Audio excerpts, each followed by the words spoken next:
Bonjour tout le monde, j'espère que vous allez bien. Donc de nouveau aujourd'hui une vidéo sur les relations toxiques et plus particulièrement sur la culpabilité que l'on peut ressortir. Alors c'est drôle de manière ironique. C'est-à-dire que pendant la relation, il va y avoir immensément de culpabilité qui vont se faire à cause justement du PN, le ou la, hein, qu'importe, qui va justement retourner toutes les situations pour dire: «Mais non, mais en fait ça c'est ta faute» ou «Là c'est à cause de toi» ou «J'ai agi comme ça à cause de toi» ou «pour t'aider» ou ci ou ça. Enfin, donc il y a toute cette culpabilité qui va, grandir au fur et à mesure de la relation, qui va faire que justement on sort dans un état de dévalorisation totale, croyant que, rien ne va plus et cetera. Et puis il va se passer cet état en fait, à la sortie de la relation où il y a pas forcément déjà une prise de conscience que c'est une relation toxique et qu'en face c'était, un ou une PN. Mais, il va y avoir cet état de choc où en fait il y a cette incompréhension, entre tout ce qui a été vécu. Donc si vous avez besoin de tous les détails de reconstruction des étapes, hein, vous pouvez, vous inscrire en dessous de la vidéo. Et j'ai fait une vidéo spécifique qui dure 40 minutes, donc tout est bien expliqué. Je ne vais pas tout redire ici. Mais c'est vrai qu'à un moment, quand on commence à se reconstruire, à remettre des choses en place, et cetera, parce qu'en plus, on peut avoir l'énergie des autres qui vient en me disant: «Mais pourquoi t'es resté? Comment il a pu te faire croire ça? Qu'est-ce qui s'est passé?» Et en fait, ces petites choses de l'extérieur, mais plus cette habitude de culpabilité de la relation, plus peut-être des failles déjà auparavant, plus le fait qu'à un moment, on quand quand on prend conscience des choses, on se dit: «Mais en fait, je suis pas bête pourtant, j'arrive à faire certaines choses. Comment j'ai pu me faire avoir à ce point-là?» Et donc là peut rentrer un jeu de culpabilité envers soi-même, justement de jugement, de rejet, et d'être encore néfaste envers soi-même. Or, dans la reconstruction, justement, j'ai tendance à dire, c'est pas grâce au feu qu'on arrête le feu. Donc la violence, l'agressivité, le contrôle et cetera, tout ça, ça a eu lieu pendant la relation avec l'autre et c'est ça qui a fait que ça a été poussé à bout.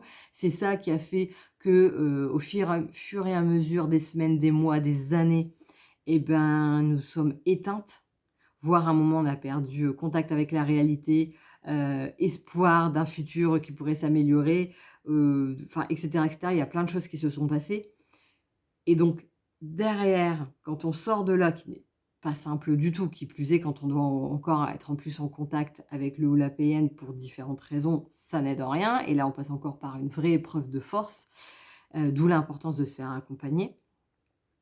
Mais effectivement, là, il y a toute une dynamique parfois de colère qui peut aller envers l'autre et à certains moments qui peut revenir envers soi.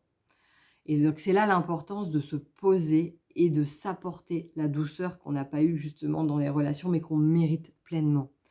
Pour aussi transformer et ses émotions et ses pensées en disant: «Bah, oui, effectivement» et c'est vrai avec le recul, on se dit: «Mais c'est pas possible d'en être arrivé là, d'avoir supporté tout ça, d'être passé par là», et cetera. Et ça c'est même incompréhensible vraiment comme ça mentalement quand on a tous les faits.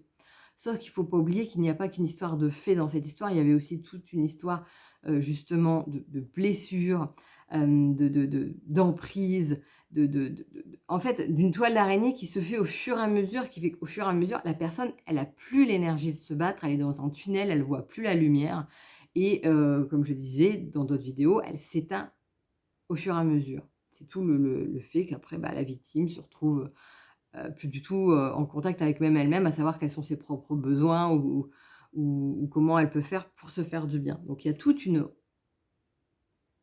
j'allais dire une rééducation, mais en fait, c'est déjà une prise de contact avec soi-même, ce nouveau soi-même tel qu'il est et de nouveau de réapprendre effectivement ou d'apprendre dans certains cas à se donner, de l'amour, à répondre à ses besoins, à prendre soin de soi, à être dans la douceur et c'est grâce à ça qu'on va pouvoir se reconstruire et accueillir qu'on a vécu ça. Bah, voilà, bon, bah, OK, il y a eu cette facette de moi à un moment dans ma vie.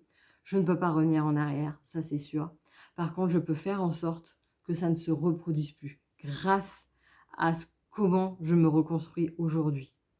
Donc, si des moments, bah, il y a cette culpabilité, bah, OK, exprimez-le, écrivez-le, puis brûlez cette lettre et prenez conscience que, bah, non, en fait, tout ce qui s'est passé, ça ne vous définit pas. C'est pas une étiquette que vous allez avoir à vie. Ça va être effectivement un moment de vie qui sera jamais oublié. Une épreuve même qui va vous marquer forcément et qui va impacter par la suite les décisions qui seront prises et comment se passera le reste de votre vie, quoi qu'il se passe. Donc non, ce n'est pas rien d'anodin. Le but, c'est pas de dire: «Bah non, mais laisse de côté» et cetera, parce que c'est tellement gros qu'effectivement, c'est bien de s'en occuper pour se mettre en paix finalement avec ce moment-là, en disant: «Bah, de toute façon, ça a eu lieu, mais ça ne m'a pas détruit et au contraire, je vais m'en sortir et en sortir plus forte». Donc effectivement, quand vous allez retrouver dans des phases de culpabilité, parce que face à des faits, et ben, il y a un moment, c'est aussi de prendre une autre, vision et dire: «Mais attends, mais qu'est-ce que je dirais à quelqu'un de proche que j'aime? À un ami, à un membre de ma famille ou quoi que ce soit, quelqu'un que j'aime?»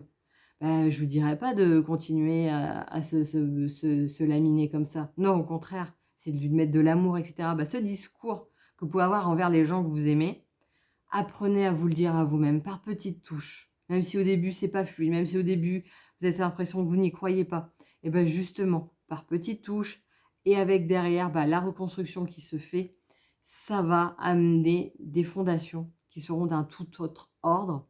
Et là, la culpabilité, bah, elle n'aura plus rien à faire dans votre vie parce que vous saurez qu'elle ne sert à rien et que ce n'est pas une énergie qui fait avancer ou qui apporte ou qui permet de contribuer.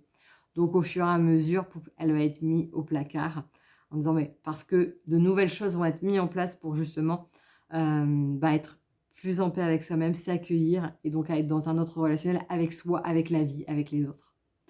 Donc n'hésitez pas si vous avez besoin, comme je l'ai dit, vous pouvez télécharger ma vidéo sur l'étape de la reconstruction après. Vous pouvez prendre rendez-vous avec moi si besoin, vous avez mes coordonnées donc en bas dans la description ou sur le haut de ma chaîne YouTube. N'hésitez pas également à vous abonner à ma newsletter si vous voulez justement des nouvelles perspectives, pour des petites doses de bien-être. Vous avez tous les liens qui sont là, sur YouTube et dans tous les cas, bah, je vous souhaite une excellente journée et n'hésitez pas à réécouter ce message si besoin ou à le partager à d'autres également si vous sentez qu'ils peuvent en avoir besoin. À bientôt.